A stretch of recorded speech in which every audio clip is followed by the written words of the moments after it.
Okay so ट्याक्सकै कुरा गर्नुपर्दा chapter 3 मा एउटा क्वान्टिफिकेसन भन्ने च्याप्टर रहेको छ है र त्यसमा चाहिँ केही इम्पोर्टेन्ट तपाईँका चाहिँ ती के भन्छ पोइन्टहरू रहेका छन् क्या केही केही कुरा हामीले बुझ्नुपर्छ यसो म यहाँलाई रिभिजनको रूपमा गराउन चाहन्छु है त क्वान्टिफिकेसन अफ एमाउन्ट भन्ने च्याप्टर रहेको छ यसमा कुराकानी के छ भने जस्तै कहिले काहीँ क्वेसनमा हाम्रो ट्रान्सफर अफ एसेट्स अर गुड्सको कुरा गरियो भने नि यस्तो खालको कुरा गरियो भने नि तपाईँले के बुझ्नु पर्यो त साथीहरू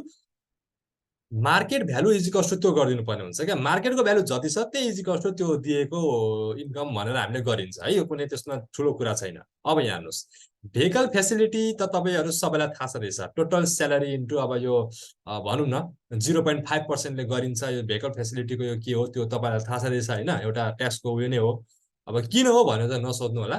जस यस्तो कुरा छ अनि यसमा कुराकानी के छ भने अब points to be considered while for vehicle फेसिलिटीमा कुरा त्यही छ भेहिकल भन्नाले तपाईँले के कुरा ध्यान दिनु पर्यो चार पाङ्रे भनेर बुझ्नु पर्यो कार भनेको जिप भनेको पजेरो भनेको चार पाङ्रे हो तर स्कुटर भनेको साइकल भनेको दुई पाङ्रे हो यस्ता कुराहरूलाई भेहिकल भनेर मानिँदैन कार जिप जस्ता कुराहरूलाई मात्र भेहिकल भनेर मानिन्छ एउटा कुरा त्यो बुझ्नु पर्यो कहिलेकाहीँ क्वेसनले भेहिकलको कुरा गरौँ personal use or private use भन्यो भने केही पनि फरक पर्दैन हामीले हल्ला नगरी चढाउने काम गर्ने हो र कहिलेका क्वेसनले के भनिदिन्छ भने तपाईँको चाहिँ भेहिकल फेसिलिटी भन्ने वर्ड त आयो आयो साथसाथै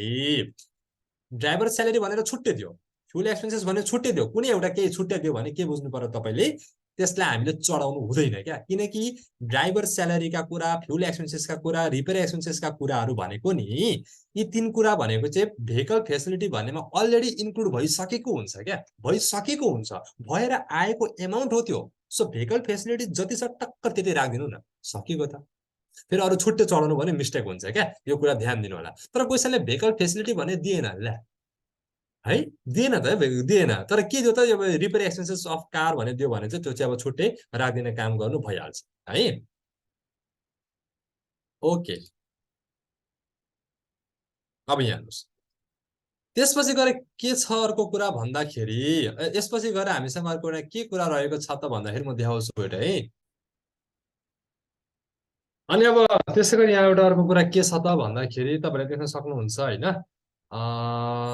for person who doesn't get monthly स्यालेरीको चाहिँ annual vehicle facility 1% of market value हुन्छ है त त्यो कुरा बुझ्नु होला र स्टाफ बस भनेको चाहिँ भेहिकल फेसिलिटी भनेर मानिँदैन त्यो छुट्टै कुरा हो ओके यति कुरा बुझे पुग्छ एकोमोडेसनको कुरामा त्यही हो टोटल स्यालेरी इन्टु 2% हुन्छ अब 2% हो यसको 2% भनेर भनिन्छ तर त्यो मान्छे जो चाहिँ अब केही समयको लागि आएर काम गरे हुन्छ नि त एउटा अफिसमा तिनीहरूले चाहिँ 25% of actual rate paid of prevailing market rate है त मार्केटमा जति छ त्यसको 25% जति चाहिँ उयो गरे हुन्छ त्यो कुरा बुझ्नु होला र इन्ट्रेस्टको कुरामा अब यही हो कहिलेका क्वेसनमा इन्ट्रेस्ट भनेर दियो भने हामीले के कुरा बुझ्नुपर्छ भन्दाखेरि फर्मुला रहेको छ इन्ट्रेस्ट बेनिफिटको फर्मुला चाहिँ यो लोन लिएको कुरा गरेको छ भने तपाईँले लोनको लागि चाहिँ यो वाला हामीले फर्मुला युज गर्नुपर्ने हुन्छ यसमा योभन्दा बढी केही पनि कुराहरू छैन ओके अनि यहाँ यो फ्रिन्ज अब मिसेलिनियस बेनिफिट भनिन्छ त्यो भनेको चाहिँ मिसेलिनियस भनेको चाहिँ बाँकी रहेको अरू क्या अरू कुराहरू चाहिँ के हुन सक्छन् त भन्दाखेरि तपाईँको आफ्नो घर भाडा तपाईँको बत्तीको बिल पानीको बिल लाइफ इन्सुरेन्सको बिल यी कुराहरू चाहिँ तपाईँको चाहिँ सबै कुराहरू चाहिँ कसले भन्दाखेरि अफिसले तिर्दिने काम गर्छ भने त्यसलाई चाहिँ फ्रिन्ज बेनिफिट भनेर भनिन्छ तपाईँको घरमा कामदार राखिदिएको छ अफिसले खाना पकाउनको लागि भाडा मोलिदिनको लागि लुगा धुनको लागि धन्दा गरिदिनको लागि होइन अफिसले तपाईँको लागि भनेर एउटा कुकम्यान फेसिलिटीको पनि राखिदिएको छ अरे त्यस्तो बेला चाहिँ त्यो राखिदिएको छ भने फर्मुला हाम्रो यो रहेको हुन्छ है salary of cook man per month into 12 हुन्छ तर यदि कहिलेकाहीँ चाहिँ के गरिदिन्छ भन्दाखेरि अब तपाईँको स्यालेरीबाट नि काटिन्छ क्या यसरी बुझ्नु न तपाईँको घरमा एउटा काम गर्ने मान्छे राखिदिएको छ कसले अफिसले राखिदिएको छ क्या उसलाई महिनामा स्यालेरी 10,000 दिन्छ अरे कसले अफिसले नै दिन्छ तपाईँले केही गर्नु परेन तपाईँले एउटा त फेसिलिटिज पाएको हो आरामले ढुक्क भएर मजासँगले फ्यामिलीसँग बिताउनुहोस् टाइम बिताउनुहोस् रमाइलो गर्नुहोस् होइन 10,000 हरेक महिनाको 10,000 ऊ अफिसले तिर्दिन्छ अरे तर कहिलेकाहीँ चाहिँ के भइदिँदो रहेछ भने कहिलेकाहीँ चाहिँ तपाईँको के हुन्छ भने नि अफिसले तपाईँको थ्रुबाट तपाईँकोबाट नि पैसा निकालिदिँदो रहेछ क्या तपाईँकोबाट पैसा निकालिदिन्छ मिनिङ बुझ्नुभयो नि तपाईँको स्यालेरी थियो समथिङ 50,000 थियो महिनाको 50,000 मा 5,000 चाहिँ तपाईँको स्यालेरीबाट काटिदिएछ क्या उसले अनि त्यो कुकमेन फेसिलिटीलाई गरेर दिएछ त्यस्तो बेलामा चाहिँ हाम्रो फर्मुला यो रहेको हुन्छ है salary of cook men minus amount deducted from own salary into 12 okay यो हिसाबले हामीले गर्नुपर्ने हुन्छ धेरै कुरा यसमा केही पनि छैन त्यही हो अब यो रिचार्ज कार्ड तपाईँलाई हालिएको हुन्छ यदि त्यो रिचार्ज कार्ड तपाईँले पुरै प्रयोग गर्नुभयो भने चाहिँ त्यो चाहिँ एउटा उयो भनेर मानिन्छ तर 0.5% मात्र युज गर्नुभयो भने जस्तै हुन्छ नि त तपाईँ अफिसमा काम गर्नुहुन्छ अफिसले तपाईँलाई 5,000 को रिचार्ज कार्ड हालिदिएको छ 5000 को रिचार्ज कार्ड हाल्दाखेरि तपाईँले 5000 मध्ये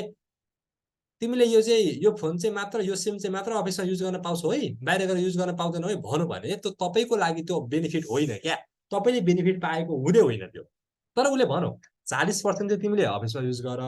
60% चाहिँ तिमीले बाहिर गएर फोन गर भन्ने कुरा गर भने चाहिँ युज गर भन्यो भने चाहिँ तपाईँलाई त्यो बेनिफिटको कुरा हो क्या। यसरी हामीले मिनिङलाई अलिकति बुझ्नुपर्ने हुन्छ है। र रिटर्न फ्रम जोइन इन्भेस्टमेन्ट यसरी कहिलेकाहीँ इन्कम र एक्सपेन्सेस भन्ने दियो भने सिम्पल लजिक छ। इन्कम माइनस एक्सपेन्स गर्नुहोस्, नेट इन्कम आउँछ। नेट इन्कमलाई तपाईँले मजासँगले एउटा रेसियो भन्छ क्या, 2:3 भनेको 3 + 2 गर्दा 5 हुन्छ, 2/5 र 3/5 इन्टु त्यो आएको एन्सर गर्नुहोस्। यति गरेपछि सक्यो। हिसाब गर्ने कुरा यहाँहरू सबैलाई थाहा छँदैछ, मैले के भन्नु पर्दैन। हिजोको भिडियोमा एउटा हिजो भन्दा योभन्दा अगाडिको भिडियोमा एउटा पे स्केलको कुरा त छुट्याएको थियो कि केही छैन। सो जोस क्वान्टिफिकेसन एमाउन्टमा यहाँले यति कुरा बुझे पुग्छ। योभन्दा बढी केही पनि छैन। एकदम छोटो च्याप्टर यसो रिभिजन गरेर दिएको क्या, के कस्ता कुराहरू हुन्छन् भन्ने कुरा बुझेपछि पुग्छ। गहिराइमा गएर त अब कहाँ भ्याउनु होइन, भोलि एक्जाम चाहिँ पढ्नै पर्यो। हुन्छ साथीहरू, भिडियोको यति नै हो। हस्, थ्याङ्क यू।